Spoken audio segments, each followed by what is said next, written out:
another car video today. I would love to give you guys a sit down dedicated video, but listen, I just have to make it work. I have to record when I can make it work. So I have like an hour drive. I am headed to Stockbridge, actually to a client's birthday brunch. They closed last year. They relocated from Maryland, and she invited me to her birthday brunch. So it's a Saturday and I'm headed down there, and I'm like, you know what, let me record this video. I plan on recording it Monday, but I have the time, so I'm going to record it. If this is the first time you're seeing my face, my name is NATASHA. I am an associate broker, home selling, new construction specialist in Georgia. But on this channel, this is my agent focused channel, Nat Knows Real Estate. I have to make a video about the great clients, the good experiences, because I do have some videos about indecisive buyers, and I speak about in my book working with clients that aren't a joy to work with. I want to be sure to highlight the ones that are. Also, I want to talk about, I know I've talked about this in previous videos, but knowing your value and really believing it and getting paid what you deserve. So we are going to be talking about commissioning here. But the clients that I want to talk to you about in this recent transaction, we have a closing coming up on Monday. Joy to work with.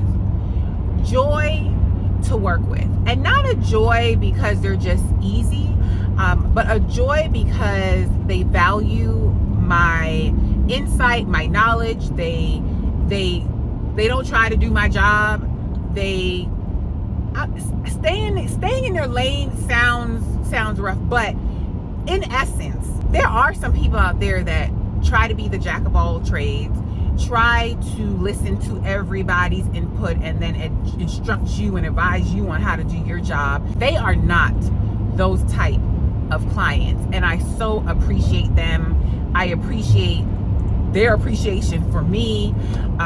They've just been a joy to work with, and not to mention, this is the second time I'm working with them. So they're repeat clients because last year, the wife, she closed on the sale of her home. This is before they got married, because after we closed, they were in the process of preparing for a wedding, and they got married maybe like a month later. But she sold her starter home, and she said, when we're ready to buy, I'm gonna let you know. And sure enough, when she was ready to buy, they hit me up. And her now husband, just great spirit, great personality. I'm gonna pause this real quick because I need to muscle. So if you know what muscling is, like, I need to.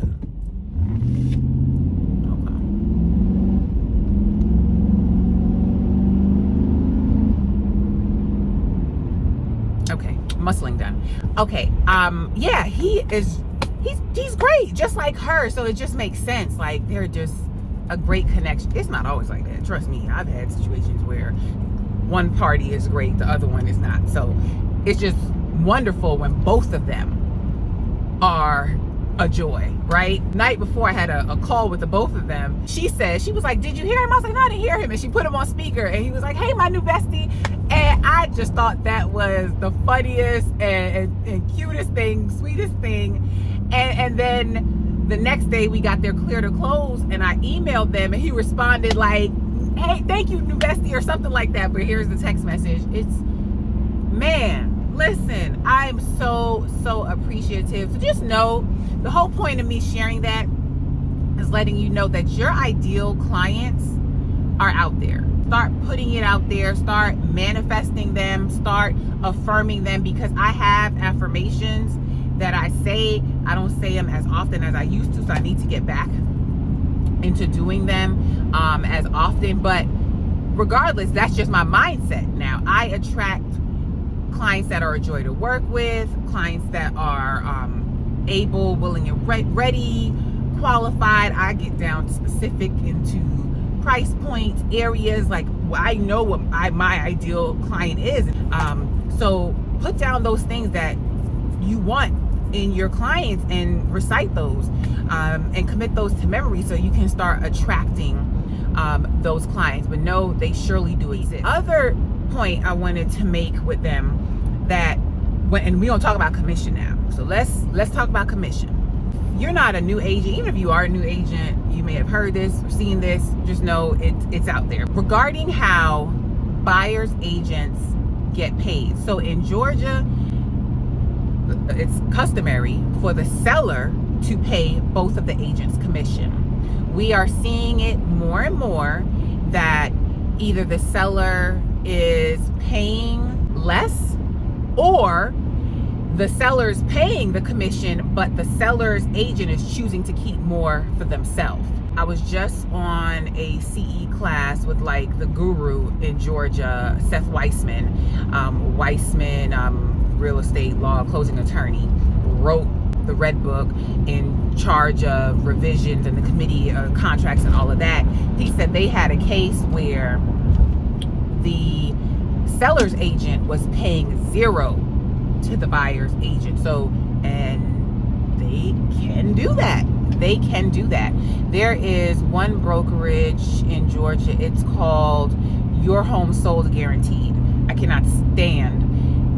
I can't stand them. I can't stand them. When I see their name on the bottom of a contract, not even a contract, of a listing, I'm like, oh Lord, please don't let my client like this house, because I know how they are with their commissions, and I only know because I attended like one of like the CEO or the owner of the company trying to get agents to come over, so I understand like what he teaches them. And basically he teaches them to get higher commissions but keep it for themselves, make buyers agents either negotiate for it or pay their own, so they are not in the business of making sure it's fair or equal or any of that, right? So that's just on that note.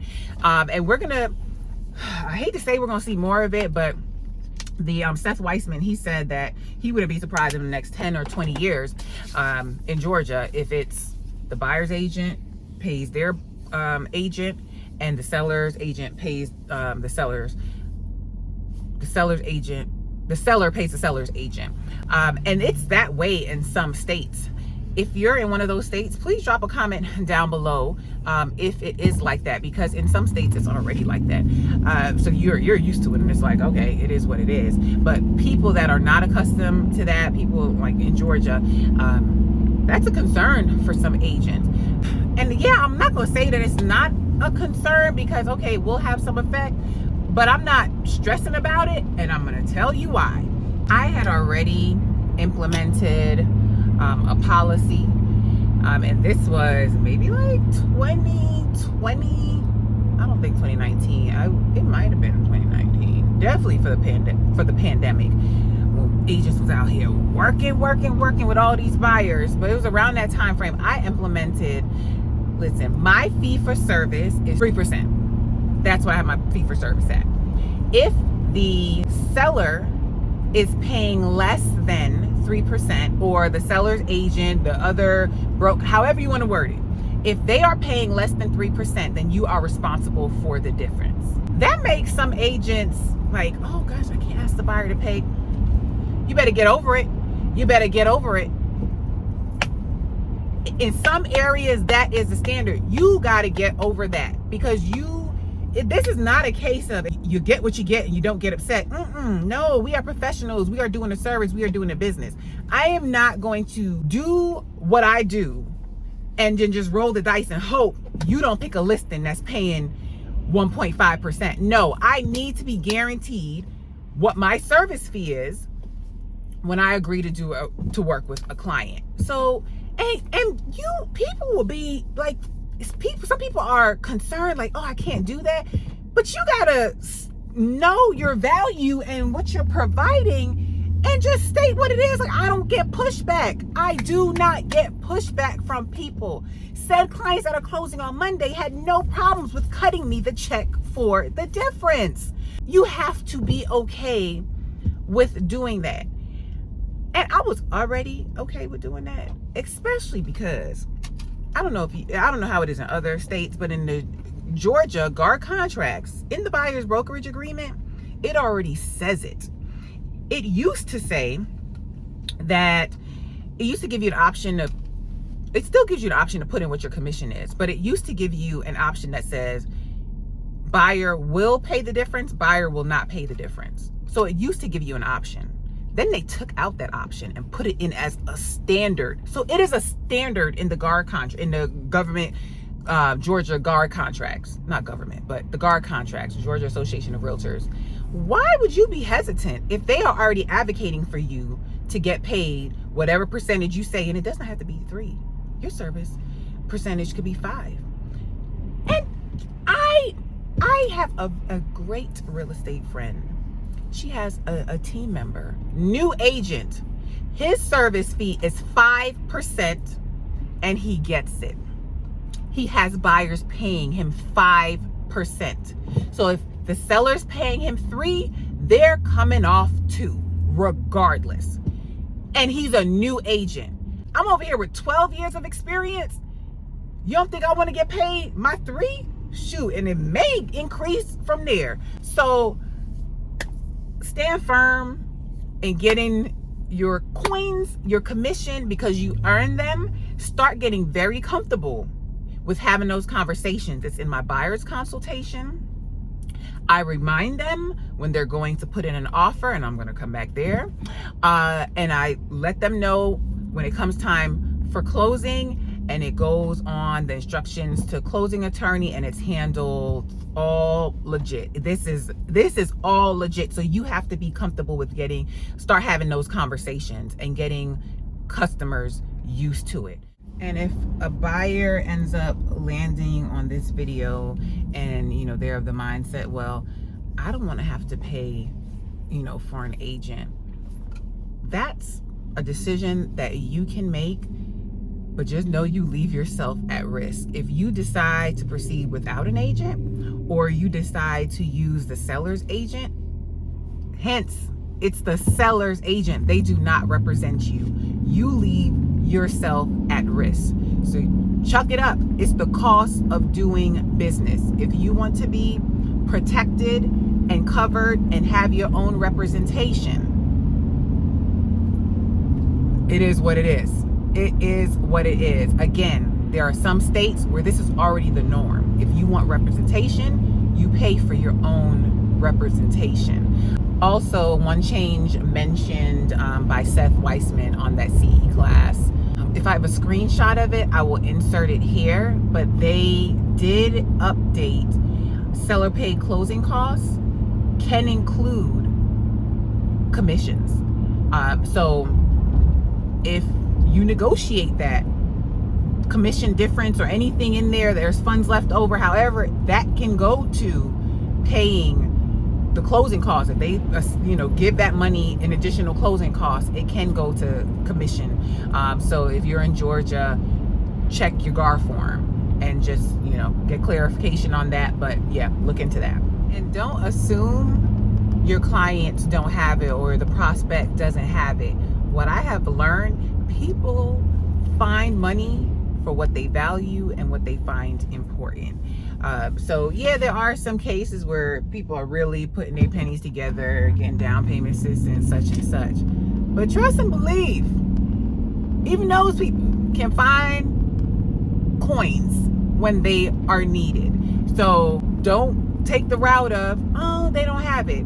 They probably have more than they are disclosing that they have, or they have means of getting it. So again, know your value and stand firm in your value. The point I said I was going to come back to, I did say I don't get pushback.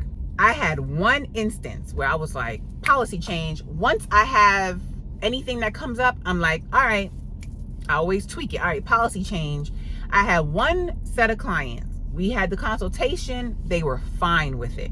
Then it came to them selecting a house, and they went new construction. And at the time, new construction was offering 3% if you went with a spec home, but 2% if you built from scratch. They decided to go with a 2% home. So now when they're doing their costs and factoring and making their decision, and I let them know, okay, so yeah, it's going to be this, plus since this is 2%, it's going to be, you're going to have to pay the difference. It was a whole hoopla. And I'm like, but y'all knew, y'all were okay with paying a difference before, but yeah, you should have reminded us, and you should have such and such, and you should have. So I'm like, okay, noted. Now it's in the buyer broker. I go over in my consultation. It is in my buyer brokerage agreement that you sign off on. It's already in there as a standard. It's also in there as a stip. And I tell you before you're going to submit an offer. So lesson learned there. And also, if you get any pushback, because those are the only people that ever gave me pushback. And they made it seem like, oh, it's just, we're trying to get the funds together, such and such.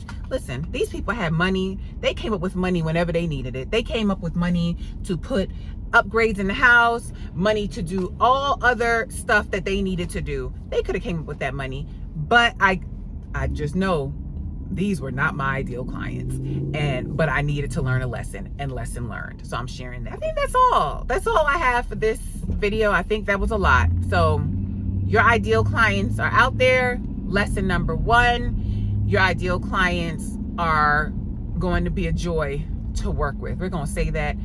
Granted, I will tell you, your ideal clients are not always a joy. They are most of the time always good people like you. They're good people. But when people are going through a real estate transaction, it's stressful, and they can just need a lot. So they can still, need a lot from you. It can be stressful, but you will still enjoy them as individuals. Like once you guys close, y'all still gonna be cool. It's gonna be good. It's gonna be good. But every now and then you might have somebody that slips through the cracks, like I did with that case I just told you about, and you tweak some things, you kind of look for some things here and there, but that can happen. But overall, your ideal clients are out there, your ideal clients exist, and you deserve whatever your service fee is. All right, whoever's paying it, whether it's the seller's agent, whether it's the buyers need to come up with some funds, whoever's paying it, you deserve what you say that you are worth. All right, I am signing out. I'm signing out here. This video ended up being longer than I thought it was going to be. Thank you guys. Thank you for watching. Thank you for subscribing. Don't forget the podcast, my Amazon store. Don't forget to check out the book, The Ugly Side of Real Estate. Thank you. If you've already purchased it, please don't forget to leave me a review. Have a positive, peaceful, and productive day.